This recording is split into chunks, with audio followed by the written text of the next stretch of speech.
guys, what is up? Welcome back. My name is Tess. Today's video is going to be a review, swatches, and wear test on the new Rare Beauty Positive Light Tinted Moisturizer. If you guys are interested in this product and some of my thoughts, please don't forget to subscribe, like this video, and share with your friends if you want to. And let's go ahead and jump right in. Just a swatch comparison. This is the Morphe 2 Hint Skin Tint.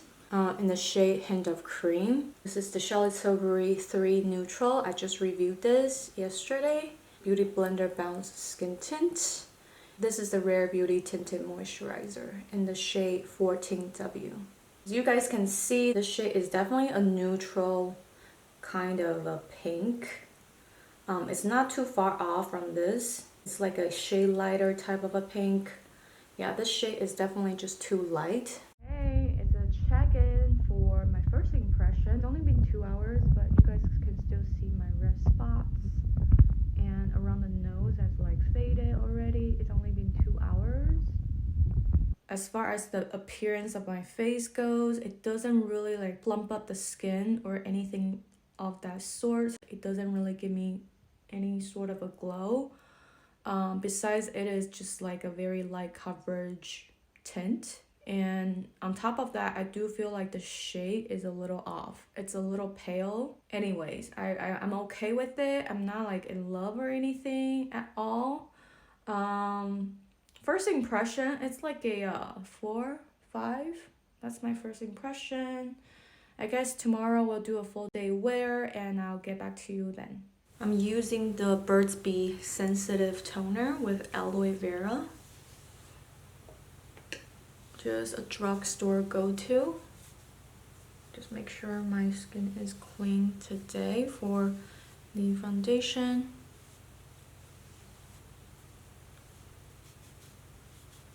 Look, it's dirty. Alright, I'm gonna double tone today. Okay, next I am going to tone it up with the Verse, the Hydrating Milk. I already use it up to here. Hydrate the skin. I just want to make sure the skin is really clean today. Still got a little dirt. I'm priming my face with the XR primer. Yesterday I didn't really prime. So yeah, you guys already saw my first impression from yesterday. It was okay. I don't feel like it lasts super duper long, and it kind of gave me flashback to Fenty Eaze drop. The only thing kind of different is the coverage. This one just doesn't really provide that much coverage for me. Let's go into the Rare Beauty Tinted Moisturizer.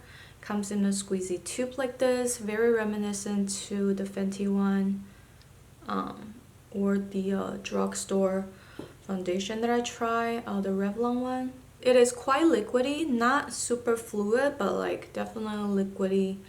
And I'm going to apply it on the cheeks. So on this side, I'm gonna use a sponge.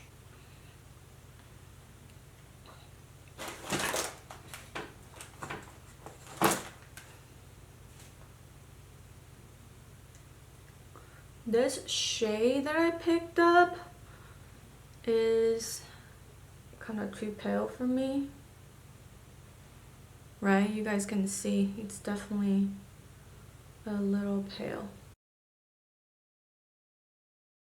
I think I can make it work, but it's just like I kind of prefer, right? I kind of prefer it to match me, but I do feel like Rare Beauty, and I feel like the Rare Beauty and their shade range, it's a little hard for me to pick. I remember I tried their foundation. Do like the foundation, but I just kind of feel like it kind of leans a little dry.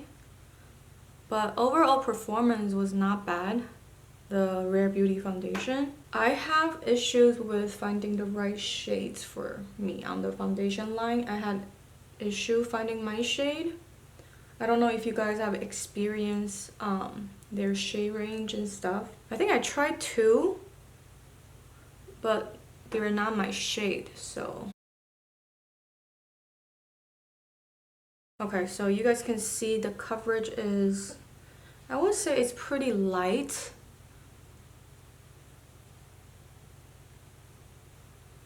It is pretty comfortable. Let me zoom you guys in.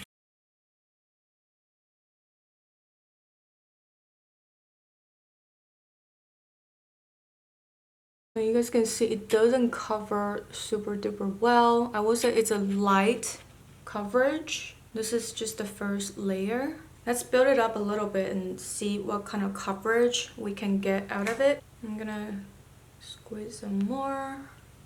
And let's go in with the sponge. A weightless tinted moisturizer that instantly blurs and hydrates the skin with light to medium coverage and a natural finish. So there is a natural radiance. I would say you have to build it up to see the radiance. If you don't really build it too much, you really don't see. It doesn't really give you that much of a glow. I mean, comparing to the Charlotte Tilbury, this is like a I would say like a satin finish. And it is very comfortable and breathable on the skin. I do feel comfortable wearing this. It is very lightweight. Oh my god, I feel so pale in this. Let me build around the nose a little bit. Normally I would just let my concealer build around the nose, but I want to see how well it can cover. And I also do feel like this shade 14W, is it giving me white cast? Is that why it's like super pale? Okay, I'm building it up a little bit. I mean, you can't build it up, but I think this is as much as you can build it. And I really do feel like Casper the Ghost in this foundation. Like, I would suggest you pick one shade darker, just because I feel like sometimes with the SPF, it can give you can be a little casty, or maybe it's just the color. I do feel like it's slightly a little off. I will probably go a shade deeper in like the golden yellow undertone. Let me zoom you in. This is the second layer.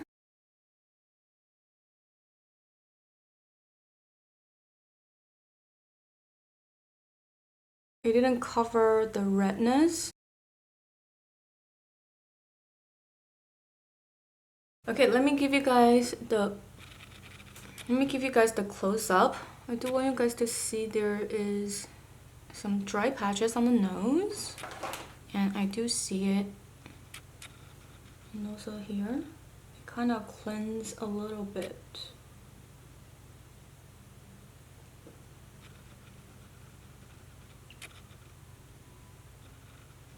Yeah, and also like, I don't know, I do feel like this formula will kind of cleanse on your texture. This is really giving me a flashback of the Fenty. The problem with this type of a skin tint, it normally just like doesn't really plump up or juice up the skin because the texture is really thin. So you really don't feel like your skin is like drinking a lot of water. So I do feel like that's my impression so far with this foundation. It is very thin texture, very comfortable. There's SPF 20. It is pretty weightless, so the claims are pretty true. It really reminds me of the Fenty Eaze Drop and the Revlon Light cover. I feel like these three are pretty similar. I will say this one has less coverage than the Revlon and the Fenty. That's just immediately what's on top of my mind. So I'm just throwing it out there so you guys probably can, you know, compare. If you do have the Fenty Eaze Drop, you probably don't need this. I'm going to link you guys to my Fenty Eaze Drop review and also the light cover. The two are really similar on my skin. I have very dry skin, so this foundation really does reminds me of the Revlon and the Fenty. If you do have the Revlon or the Fenty, I think you probably can skip on this one. I think I'm going to finish off the rest of my makeup and I'll be right back. Okay, you guys, this is about like a good 3-hour check-in. I do want to say, you see the little settling on the fine lines, on my forehead lines. Yeah, you see that? That are always the places that I look for, and also the sides of my nose look pretty textured. I'm not even sneezing my nose today, so I don't know. I just don't feel like my skin is at its best when I wear this foundation. It doesn't really plump up my skin. I don't really feel like my skin is plumped.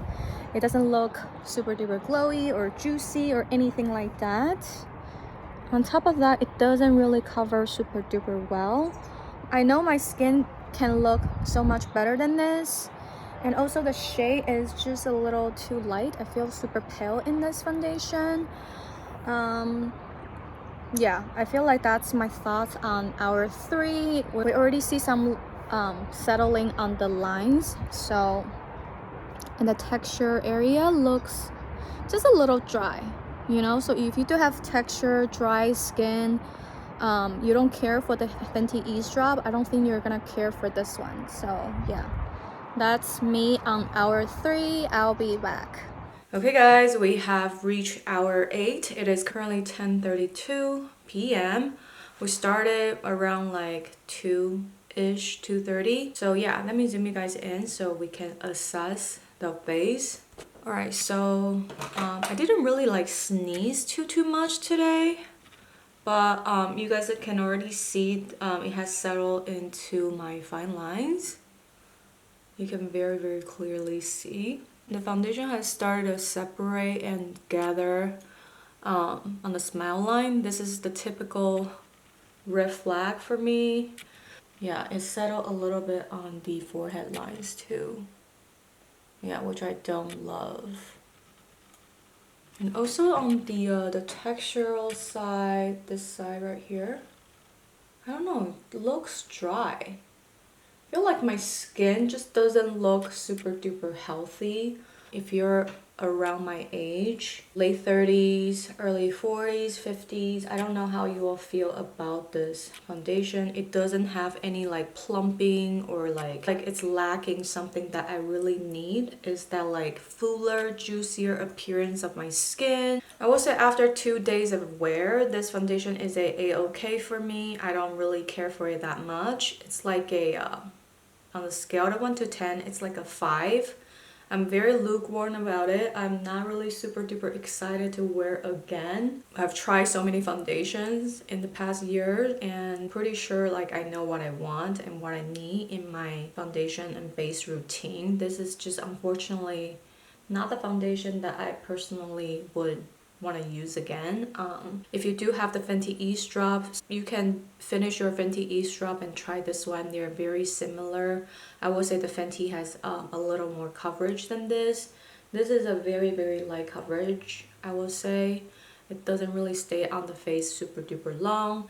By hour 3, I already see the fine lines start to settle and the forehead lines as well. Yeah, overall it just didn't wear phenomenal on my skin. I'm very like lukewarm about this foundation. It's a okay foundation for me. I don't think I'm gonna keep it. I just like, I don't feel like this is the foundation for me, unfortunately. So that's pretty much it for today's video. Thank you guys so much for tuning in today's wear test and some swatches. I really hope that my feedback close up kind of helps you in some way. And if you have not checked out my Charlotte Tilbury's beautiful skin foundation, do check it out. I just uploaded yesterday. Yeah, thank you guys so much for watching. If you have not subscribed, really love for you to subscribe. Follow me on Instagram and TikTok. I love you guys. I'll talk to you later. Bye.